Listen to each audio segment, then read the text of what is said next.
One more. Here we go.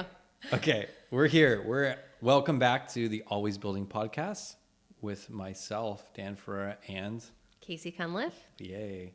The premise of this whole talk is you're always building because Proverbs 24 says a wise man builds communities, businesses, and families. And I probably got the order mixed up, but it basically makes a statement that these are the three things you do if you're wise. They happen. They happen around you. They happen through you. Obviously, it's not always like direct from you, but it's happening around you.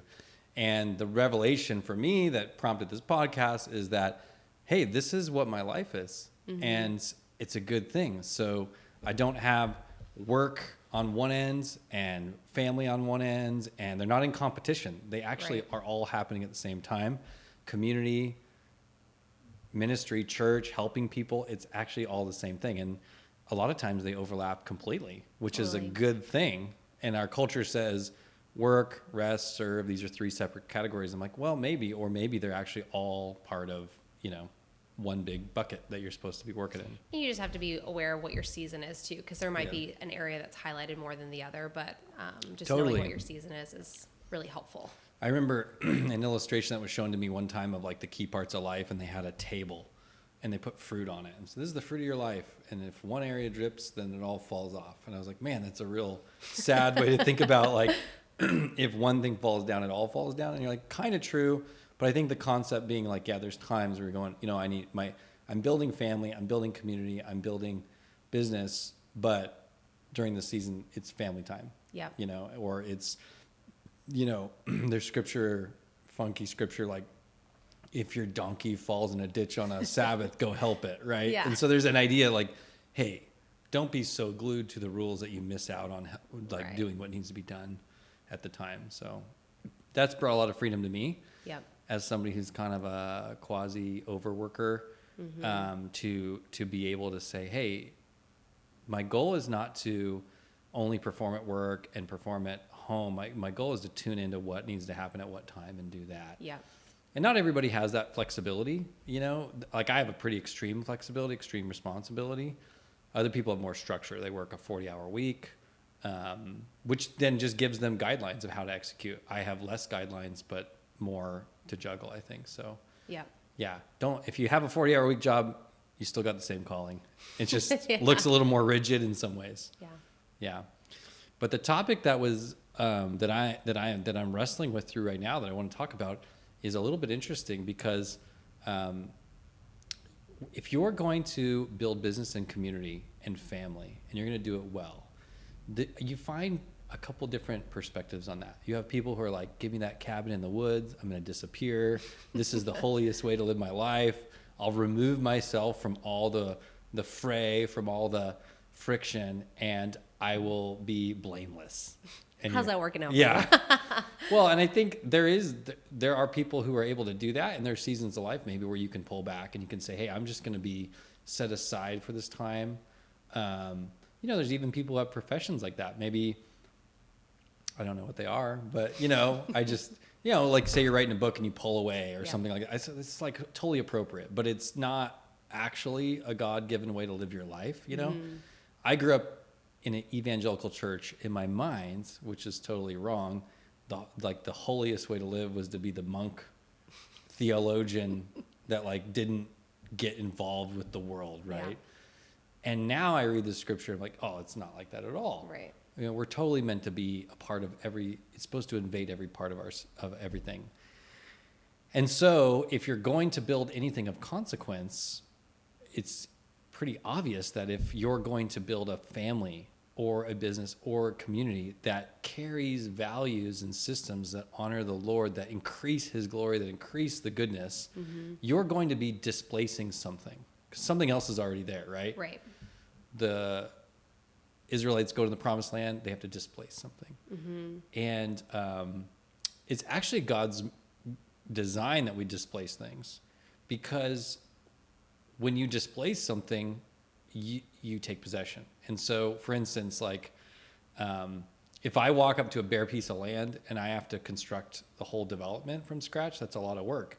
If I walk into a dilapidated building and I can rehab it, I redeem the original purpose of that building and I breathe into it new life, and it's a lot quicker actually. Totally. So, and if there's a lot of advantages to actually rejuvenating something and redeeming it and whatnot. So whenever you do that and you displace something that's dysfunctional or old, you have to deal with all the things that came with that old stuff. And likely you're going to find yourself on the other end of some, I don't want to say, accusations. So for instance, I bought a home a while ago. This is a random expression. So the family that lived there loved that home. We bought it fully knowing we were going to gut it because it didn't meet the standard of what we were trying to achieve with our future family. Right. And you see this in development all the time. So when I walked in to buy the home, I had great interactions with that home seller. They had been there 35 years. They'd raised their kids. It had worked perfect for them. So I don't walk in and say, hey, everything you've done is not good enough for me. When I walk in and say, wow, this is a special place. Yeah. This is a special place that served a special purpose. And then once they move out of state and they moved on, then I tear the whole thing apart and build back. So it's like I take ownership for what I'm called to do there, but I'm also honoring what it was. Right. And the reason it's really important to honor what it was, because those are people's lives. And if I were to walk in and say, I'm going to buy your home and gut it because I don't like the way you did this, that, and the other, I'm going to attract some unwarranted attention. And even if I walk in, and as a long analogy, if I walk in and I honor what it was, I'm still going to attract some unwarranted. These are people I bought this home with are just wonderful people. Yeah. But imagine you walk into a situation that's dysfunctional, deceitful, maybe it's business, and you walk in and you push on that. You're going to get some pushback. Yeah. And so I guess the topic today is like, what do you do when you get accusation, when you get pushback? How do you respond? What does it mean to walk that? So I don't know. The first time I got accused of anything that was wrongful, I felt deep sorrow, lost sleep over it. It felt like a personal, deep cut, made me spin out. Do you mind sharing how old you are? That first big one, I was probably 20, maybe, I wasn't quite 30. So I was like 29. I built a large custom home for a fella. I was really excited to get the contract. I was a bit naive. And now, with what I know now, there was red flags the whole way. And so basically what this gentleman did was I got to he owed me about $100,000 and we were done. And we had done a pretty amazing job, in my opinion, overall. There was a lot of things that kind of made the process difficult. And the guy's son was the architect, and he was kind of a failed to launch architect. So this was like the only thing he had ever designed. So he was 100% obsessive about it. And it's like a $1.5 million build or something like that. So it was significant, but it was not over the top. But the architect, this was his life work. So he was really nerding out on every detail and things like that. So, and he had never built anything. So there was quite a process of bridging the gap of relationship and knowledge and things like that. So anyways, we got to a point at the end of the job where, they had been squirrely with their payments the whole way, pretty straightforward 10-pay system. You hit a milestone, you get paid, really simple. And they had made some modifications to our contract early on that they said were innocent, but now I see they were very malicious. And so anyways, we got to the end, and he basically kind of said, I'm interpreting the contract to say that you need to finish 100% before I give you another dime, and you need to prove to me that all your subs are been paid off.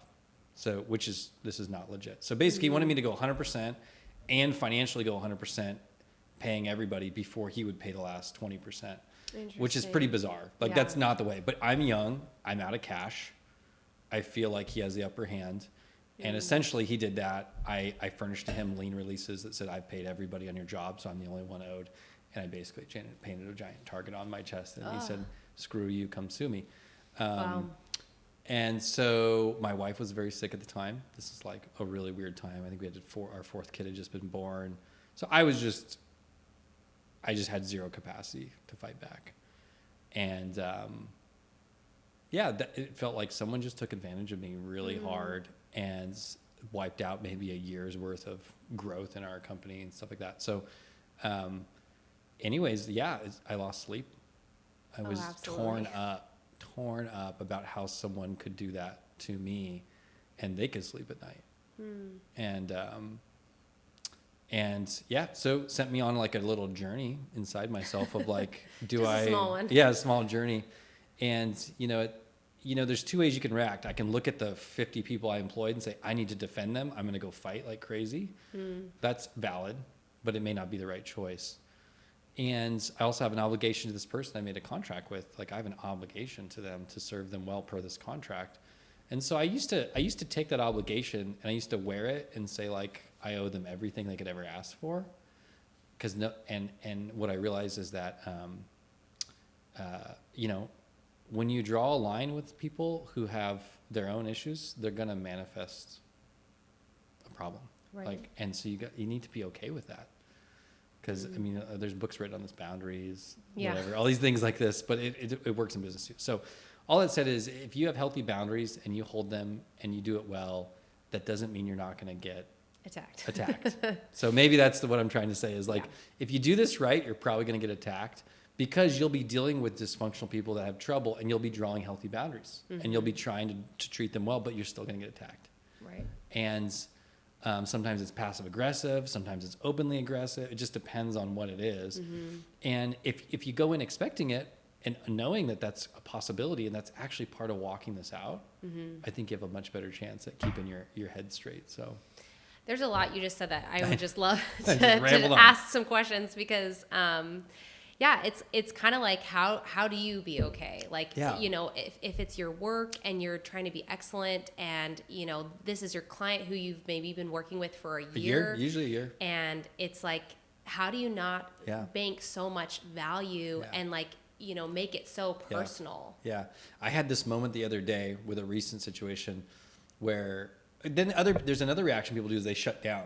They say, you've wronged me. I'm shutting you down. You get no more of me. You get nothing. Because it's too painful, right? Yeah. Which doesn't leave you a lot of options to how to resolve something. So, like, I had a revelation the other day. It was like, this situation I'm managing with a dysfunctional back and forth with somebody, I'm like, this is getting the best of me. It's taking all of my emotional energy to manage this. Right. And then I looked at my daughter and I was like, how much are you getting? And I was like, oh, man. And so, again, it wasn't like I'm going to give this, I'm not going to give this dysfunctional person or situation any time or any energy. It was like, I'm going to hold it in the correct place, which is this great thing that I think, I'm not sure who coined it. Someone, one of the preachers we love, but basically I said, I act like royalty because I'm royalty. I don't treat this person well or treat the situation well because of what they're doing. Yeah. I treat it from my standard. And so that's been great for me. And it doesn't mean I give everything away. It just means like I never slander people. I never write manipulative emails. Like I don't do that. And if one comes at me, I don't respond in like kind. Like I always get back in my king hat, or my royalty hat and go, how would someone with incredible royalty respond to a petty thing? Well, we wouldn't. I will honor the person. I will not honor that conversation. Right. I will say, thank you for that. Here's, I heard what you said. Here's what we need. But I'm not going to get in a tit for tat. Like, I just won't do it. And so easy to do that though. Yeah, it's so easy. And actually one of the cool tricks for me is as soon as I see that behavior, it kind of triggers to me like, oh, this is what we're dealing with. Put on your king hat. This is a petty thing. So not like degrade this person. I'm going to treat you like a petty person now, but understand the behavior is petty and you don't need to honor it. You can put it over here in a little bucket and go, okay, it's like a habit. You've second natured, this is how I'm going to show up right now. This is how I'm going to show up right now. And I think it actually goes into marriage. It goes into family. So totally. If one of my kids is emotionally, like they're acting off, I can go after that behavior. Right. Or I can actually try to get to them and say, cause I'm married and I have children. And so I'm teaching my sons right now how to live with women. Say this the nicest way I can. I I have 2 daughters, 17 and 11, and I have a wife, and they're wonderful. And I have 2 sons who are teenagers, and I have a younger son too. And so the 2 teenager sons are starting to notice certain things at certain times, and they're like, it doesn't make sense. I'm like, no, it doesn't. It's like, I was like, I said, this is what your mom's, she said this. I said, and so I feel like I'm sitting him down and going, okay, you heard these words. What do you think your mother is feeling and trying to express? And I'm like having these like breakdown sessions, right? And I feel like it's really helpful. Yeah. I'm like, do you really think she's really concerned, like that upset about the dish in the sink? Well, she said, what do you think this is really about? And I'm like helping them peel the layers, you know, and helping them get some understanding. And I feel like half of what I do in business is the same thing. Yeah. I'm going to butch this, but it's like you can have your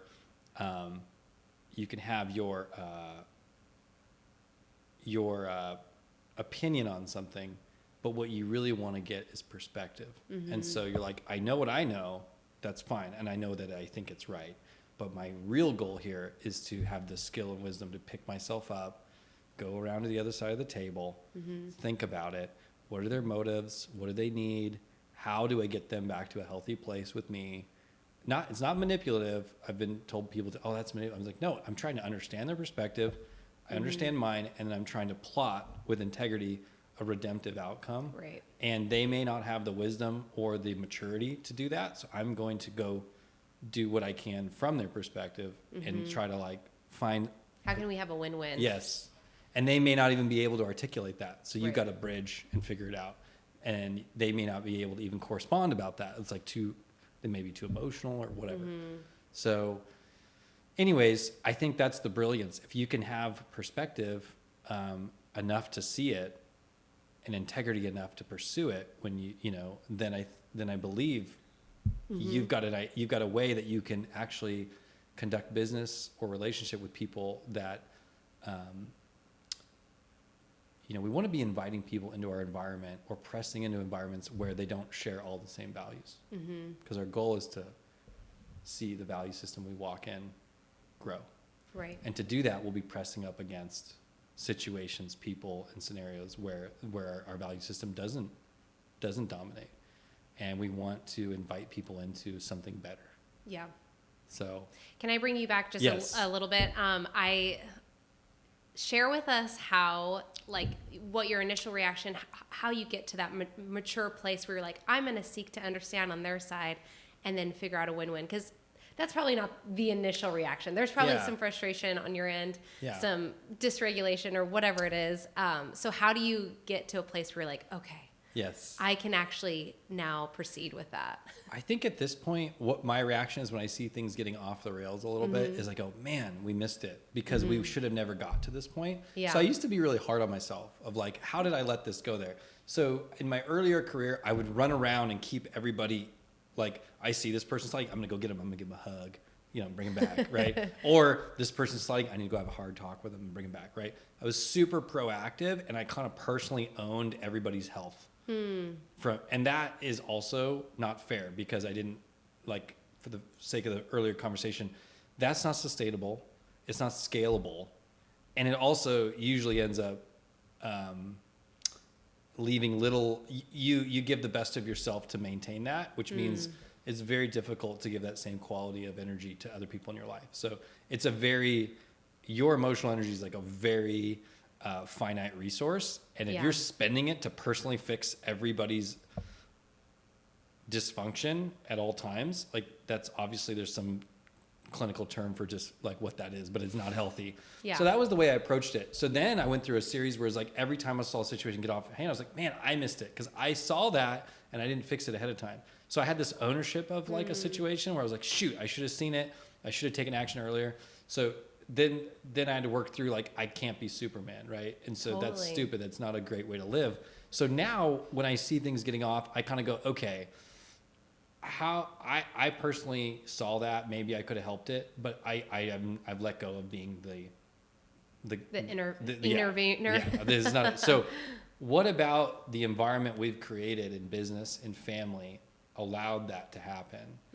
And obviously, we want people to learn to self-correct. Right. So whether that's in a relationship in business or in your own home, you want your child to learn to regulate. Mm-hmm. So you can't run in and helicopter parent them or they don't learn the skill, right? They got to bounce off the wall and come back, right? Now, we don't want them driving down the road by braille. Like, that's the exception. That's a bad way to drive. Like, da-da-da-da-da-da. Yeah, you want them to learn to drive, but they do need to go feel those bumps and, like, be able to come back, right? So I think there's an element where it's like, if this is where we want everybody to be here, we're going to set boundaries out a little further, you know, whether that in the relationship. And then if we see them consistently pushing up against these kind of like no-go boundaries, like too far, then we intervene.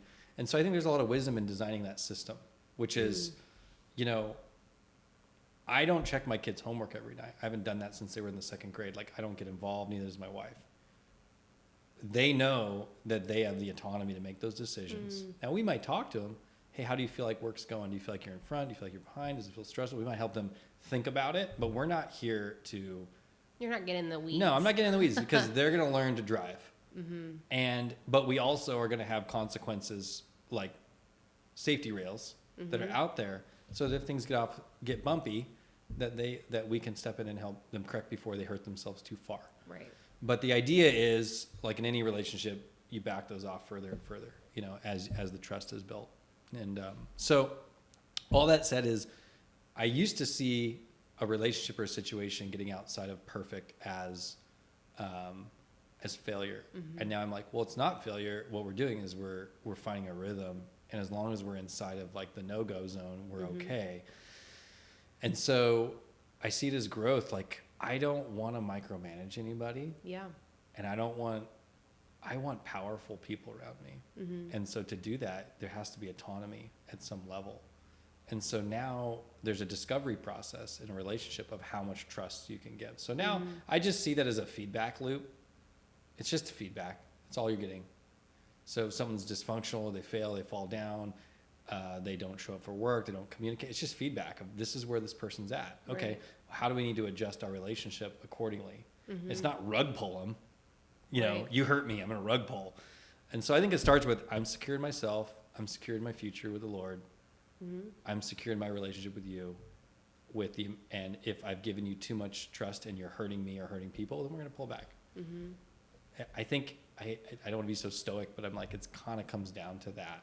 Just being okay. Just being okay with, like, so simple. Yes, and I think if you set up the relationships correctly, you are okay. Yeah. And so a lot of times we freak out because the relationship isn't set up well, and that person can hurt you way more than you wanted it to be able to, like prematurely or something of that nature. And so you realize how vulnerable you are, and you're like, shoot, I didn't mean to be this vulnerable. So all this said is building families, building business, building communities requires a lot of discretion in how much trust you extend, how quickly, and how you do it. I had a situation recently where I was just doing a simple transaction. I won't get into the details, but like we had a 5-payment structure, super simple. When the person wrote the contract to me, it was great. I reviewed it. I went through it. It was like, hey, this makes sense. Good job. Here's a few things I'd like to change that I think would help us.